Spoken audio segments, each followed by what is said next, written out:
Hello friends, in this video tutorial we are going to discuss count function, average function and sum function.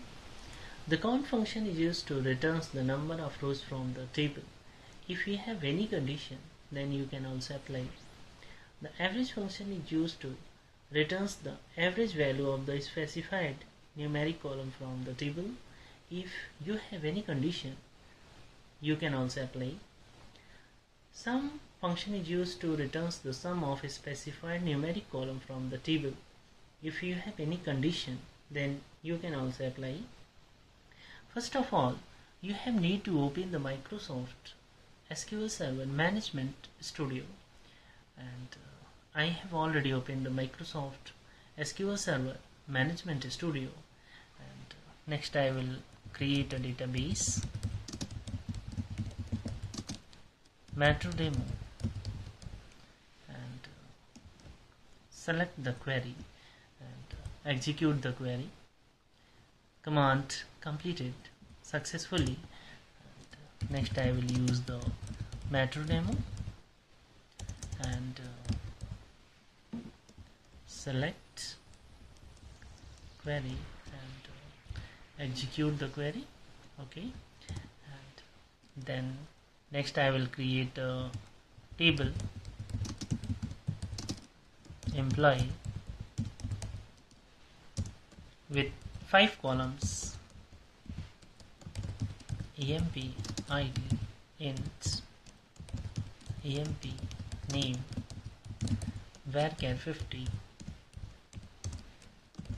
emp city, varchar 50, emp email, varchar 50, emp salary,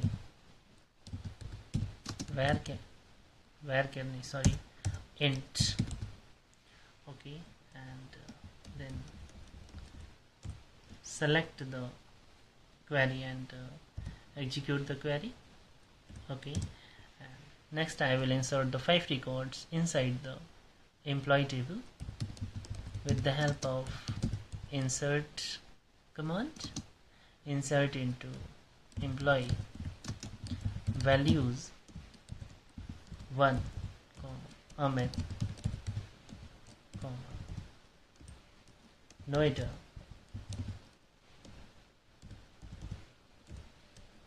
Ahmed @gmail.com, and salary is 3,500. Then select the query and execute the query. First record successfully inserted inside the employee table, and then copy this query and paste here. Write to Amita, Noida, Amita @gmail.com, and salary as 4,000.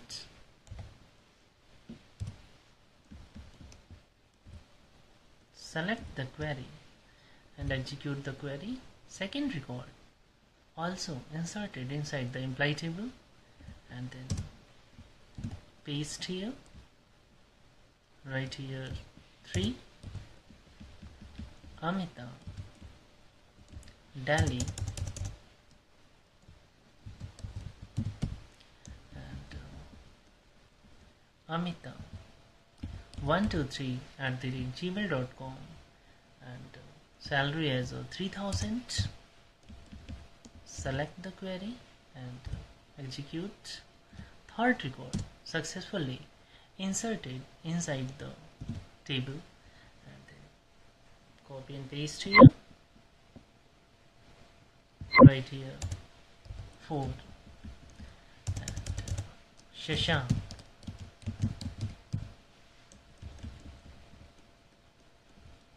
Noida, Shashank @gmail.com, and salary as 2,000. select the query and execute the query. Fourth record, insert it inside the employee table and then paste here. 5 Chanchal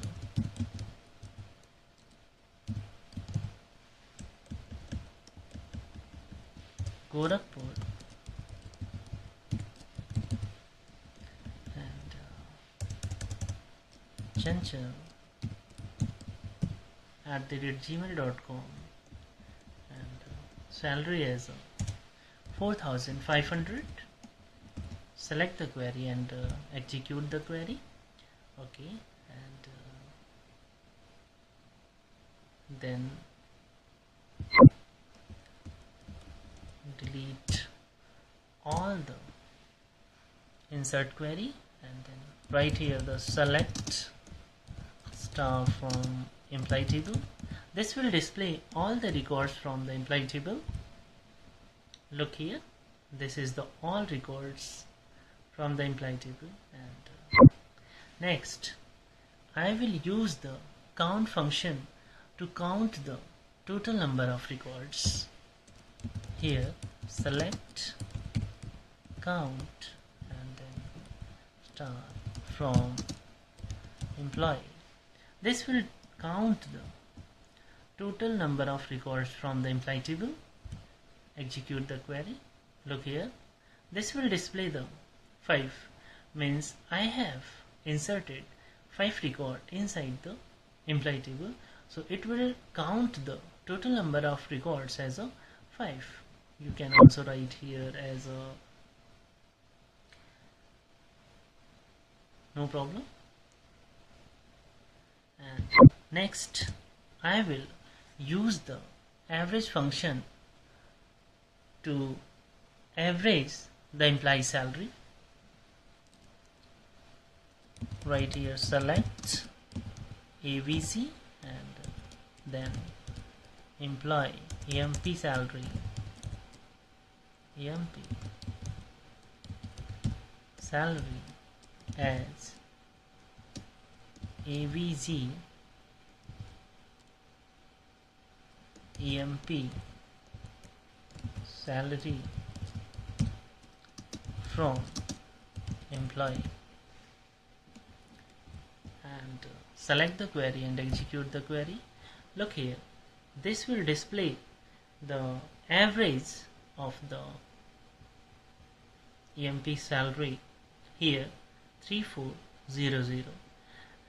Look here, EVG EMP salary as a column name, because I have given here the as EVG EMP salary.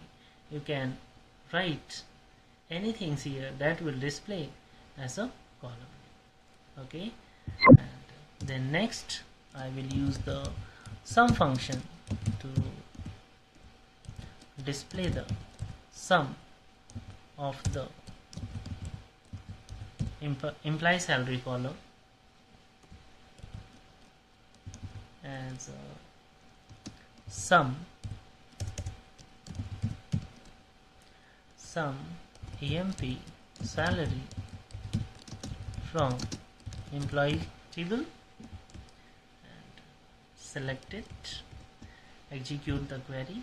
Look here, this is the total of the EMP salary column, and column name as a sum EMP salary. Look here, giving here the column name as a sum EMP salary. Thank you friends, please subscribe my channel and like my video. Thanks for watching my video. Thanks a lot.